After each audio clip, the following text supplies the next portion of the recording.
Nancy Pelosi shared exactly what this tactic is. It's a self-fulfilling prophecy. You demonize, and then we call it the wrap-up smear. If you want to talk politics, you call it the wrap-up smear. You smear somebody with falsehoods and all the rest, and then you merchandise it.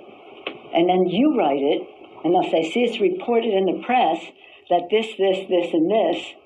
So they have that validation that the press reported the smear, and then it's called the wrap-up smear. Now I'm going to merchandise the press's report on the smear that we made. And it's a tactic.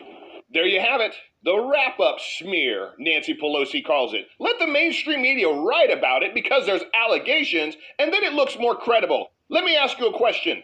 Do you want a commander-in-chief that takes allegations and then goes front and center to talk to America and then bashes somebody over it, let alone the President of the United States? Let me be real clear. When my son was an assistant U.S. attorney and he volunteered to go to Kosovo while the war was going on as a civilian, he wasn't a sucker.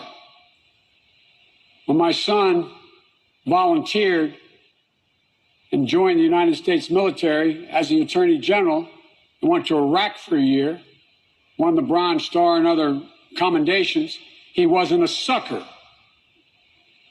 The servicemen and women he served with, particularly those who did not come home, were not losers.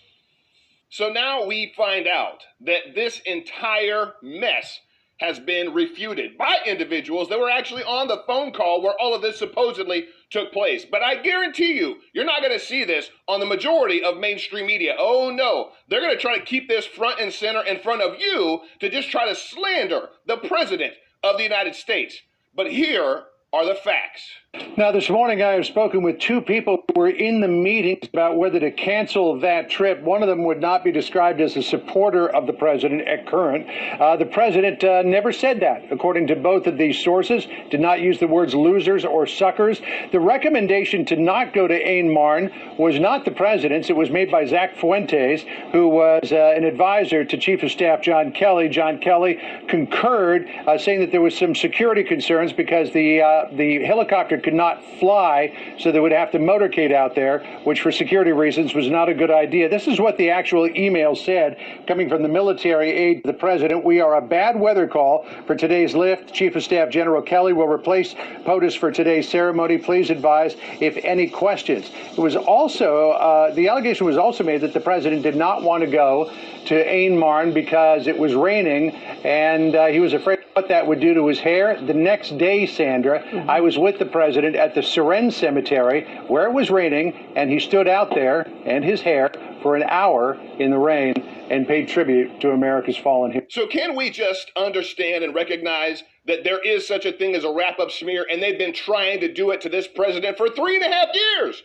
They've been trying to get rid of him since he stepped foot in office. Even before that, they were trying to get rid of him when Obama got caught spying on him. And let's not forget that Joe Biden did work underneath the president that allegedly said all this for a damn flag. Well, it's what his wife said.